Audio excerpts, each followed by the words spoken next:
warga Jakarta, waktunya kita untuk ngobrolin COVID-19, tentunya dengan para ahli di bidang kesehatan, supaya kita dapat memahami lebih pasti untuk menjaga diri dari penularan virus corona ini.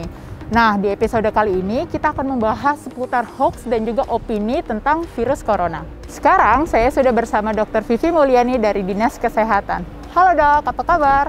Ya, baik. Ya, gini dok, saya mau sebelum kita membahas lebih luas ya tentang corona ini, mungkin bisa diberitahu dulu kondisi COVID-19 saat ini di Jakarta seperti apa dok? Ya, baik. Saat ini kondisi di Jakarta itu berkisar sekitar 20 ribuan kasus, ya. Dan memang kalau kita lihat akhir-akhir ini, 2 minggu terakhir ini kasusnya sedikit meningkat.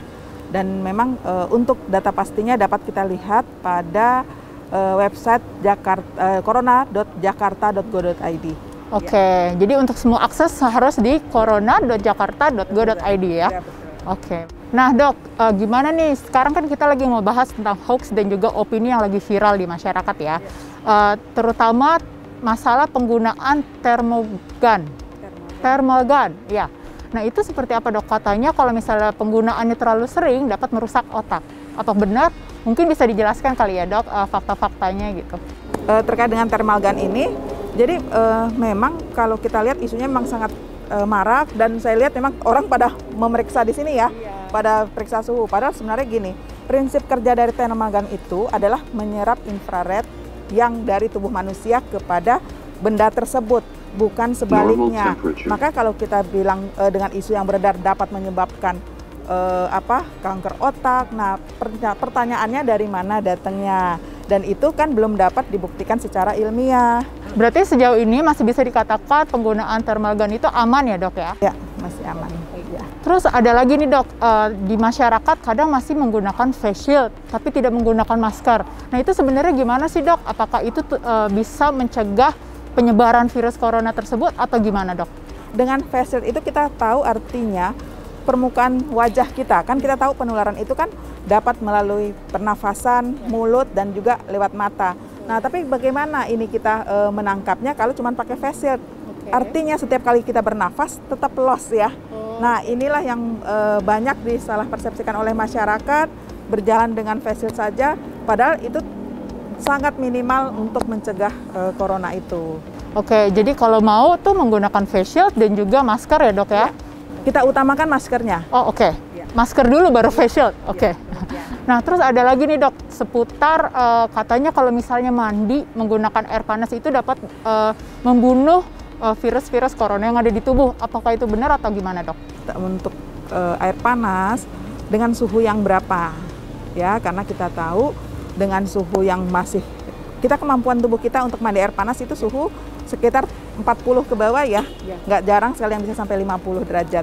Nah ini saya bilang tidak bisa membunuh kuman ya, karena memang dengan pembunuh kuman itu virus, apalagi itu dengan suhu yang tinggi, dan kemampuan kita untuk mandi dengan air panas itu setinggi apa gitu ya. Jadi artinya itu bisa menyingkirkan hoax bahwa dapat dapat membunuh kuman atau terutama corona ini. Berarti itu tidak dibenarkan ya dok ya, mandi air panas bisa mencegah diri dari virus corona? Betul sekali. Oke. Nah kalau tadi kita sudah membahas tentang corona dari segi kesehatan. Nah kali ini kita akan memberikan tips satu lagi dari segi komunikasi dan informasi mengenai pencegahan hoax dan juga opini yang lagi viral di masyarakat. Langsung aja yuk kita dengarkan penjelasan dari tim Jakarta Lawan Hoax. Jakarta Lawan Hoax itu merupakan media informasi dan klarifikasi tentang fakta pemberitaan yang dengan memanfaatkan teknologi informasi untuk melaksanakan pengelolaan informasi publik sehingga didapati informasi yang sehat dan positif. Kenapa kita membuat Jakarta Lawan Hoax ini? Jadi tujuannya adalah untuk menghindari maraknya peredaran informasi yang salah atau misinformasi atau informasi-informasi yang memang sengaja dibuat salah atau bisa disebut disinformasi di masyarakat melalui perangkat digital yang berpotensi mengganggu program pembangunan yang ada di Pemprov DKI. Jadi tujuan dibuat ini juga karena masyarakat membutuhkan kanal yang terpercaya untuk memverifikasi informasi yang mereka terima gitu. Nah, Jala Hoax ini sendiri terjadi di wilayah, biasanya informasi-informasi yang kita filter itu informasi yang terjadi di wilayah DKI Jakarta, kemudian informasi yang berkaitan dengan warga DKI Jakarta ataupun yang terkait dengan Pemprov DKI Jakarta, serta ramai dan hangat diperbincangkan oleh atau meresahkan juga bagi warga DKI Jakarta. Jadi kita membangun Jakarta Jala Hoax tujuannya adalah untuk hal tersebut gitu. Biasanya kalau informasi website dalam bentuk akhiran.com, .co ataupun dan lain sebagainya yang memang masih meragukan, itu kita perlu cek lagi kebenarannya. Isi dari berita itu kita harus cek juga bagaimana penulisannya, apakah memang penulisannya itu menggunakan informasi yang justru provokatif atau membuat marah. Kemudian kita juga bisa melakukan pengecekan dengan media lainnya. Jadi jika kita memang ragu, kita coba cek sumber-sumber berita ataupun media-media resmi ya, yang kita bisa cek di media online dan lain-lain. Kemudian ada juga media-media checking itu seperti situs snopes.com atau factcheck.org. Nah, itu juga kita bisa cek di situ informasi-informasi yang salah ataupun informasi yang meragukan.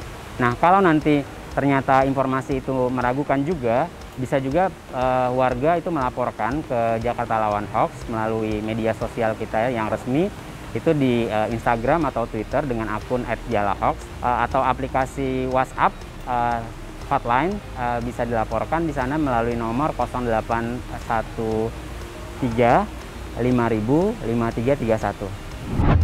Nah, warga Jakarta, segitu dulu ya ngobrolin COVID-19 kali ini.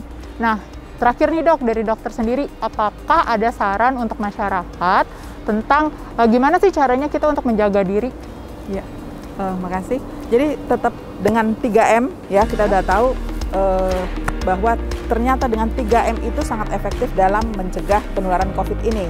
1, pakai masker ya, kemudian kedua, jaga jarak minimal 1-2 meter ya, terus kemudian yang ketiga, setiap waktu atau setiap kesempatan melakukan cuci tangan pakai sabun dengan air mengalir. Oke. Nah, jadi jangan lupa ya selalu melakukan 3M tadi. Oke, sampai bertemu di episode selanjutnya.